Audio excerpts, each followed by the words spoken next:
জীবনে সেরা শিক্ষা পাওয়াটার জন্য কারো না কারো কাছে একবার ঠকাটা খুব প্রয়োজন। জীবনে সেই জায়গাতেই পৌঁছান যেখানে আপনাকে সবাই ব্লগ নয় সার্চ করবে।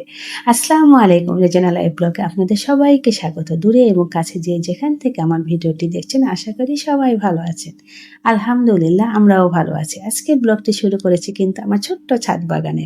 আসলে এই বর্ষার মৌসুমে আপনার ছাদ বাগান যেন ফুল আর ফলে ভরে ওঠে, সেটাই আজকে আপনাদের সাথে শেয়ার করব।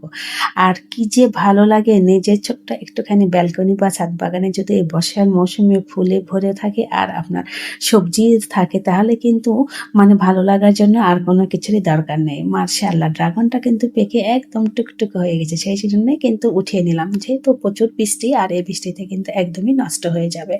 তো এই বর্ষার সময় আপনার ছোট্ট ছাদ বাগান বা বেলকনির গাছগুলো কিন্তু বিশেষ যত্ন নিতে হবে।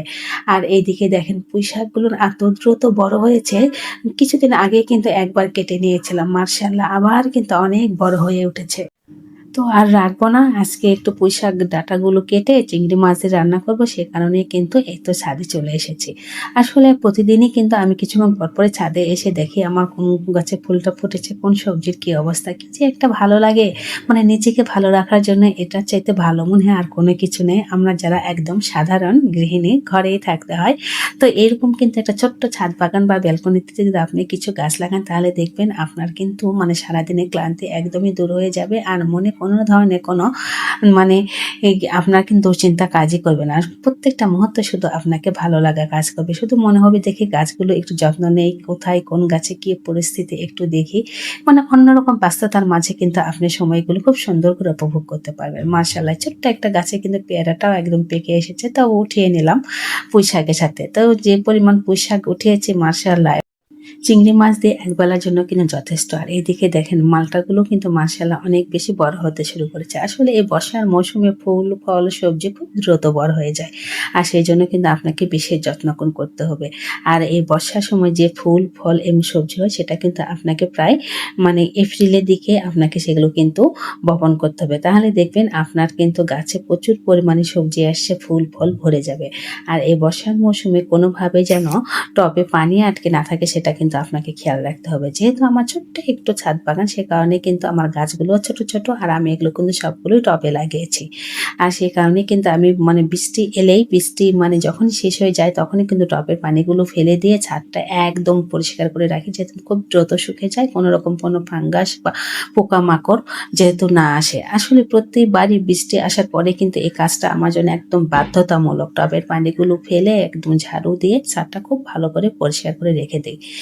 আর এই বর্ষার সময় কিন্তু মানে অনেক বেশি যত্ন নিতে হয়, তাহলে কিন্তু আমাদের শখের কাজগুলো অনেক বেশি ভালো থাকে, তাছাড়া কিন্তু একদমই নষ্ট হয়ে যাবে। তো আনারস এনেছিল গতকালকে, তো ভাবলাম আজকে একটু মেখে নিই, তাহলে ছেলে মেয়ে দুজনেই আছে, মানে সবাই মিলে মজা করে খাওয়া হয়ে যাবে। আর কাঁচামরিচ কাসুন্দি দিয়ে আনারস মাখলে খেতে কিন্তু দুর্দান্ত লাগে।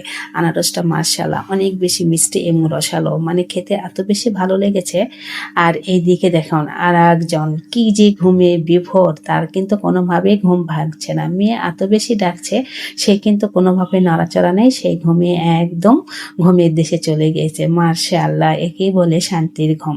তো মেয়েকে নিয়ে কিন্তু স্কুলে যাব, তার আগে মেয়ে কিন্তু খুব চাইছিল যে একটু ওর সঙ্গে কথা বলবে, খেলা করবে, কিন্তু সে তো ঘুমিয়ে বিভোর, কোনোভাবে সে আর উঠছে না। এই তো মেয়েকে নিয়ে স্কুলে কিন্তু রওনা দিয়ে দিয়েছি। আর স্কুলের পরিবেশটা এত সুন্দর, মানে নদীর পাশ ঘেঁষে কিন্তু মেয়ের স্কুল, আমার এত বেশি ভালো লাগে। আর এই বর্ষার মৌসুমে নদী একদম ভরে, দুকুল একদম ভরে গিয়েছে, দেখতে কি যে ভালো লাগে। যখনই আমি স্কুলে যাই বা আসি, তখনই কিন্তু আমি রিস্কাওয়ালা মামাকে বলে একটু আস্তে করে যান, যে এই সৌন্দর্যটা খুব সুন্দর করে উপভোগ করতে পারি, ভীষণ ভালো লাগে। তো এত বেশি পানি এবার হয়েছে, মানে কি যে অবস্থা, মানে এইটুকুই যেন থাকে, এর চাইতে বেশি হয়ে যেন জনজীবনে কষ্টের ভোগান্তি যেন না হয়, দেখার সৌন্দর্যটা পর্যন্তই থেকে যায়। তো সবাই ভালো থাকবেন। আর আমার ছোট্ট ভিডিওটি কিন্তু আপনারা স্কিপ না করে পুরোটা দেবেন, অবশ্যই একটা লাইক দিবেন, আপনাদের সুন্দর সুন্দর কমেন্টস করবেন। আসলে রেগুলার ভিডিও দিতে এখন আর একটুকু ইচ্ছে করে না, যেহেতু একদম লাইক এবং ভিউ দুটোই কিন্তু খুবই কম। আল্লাহ হাফেজ।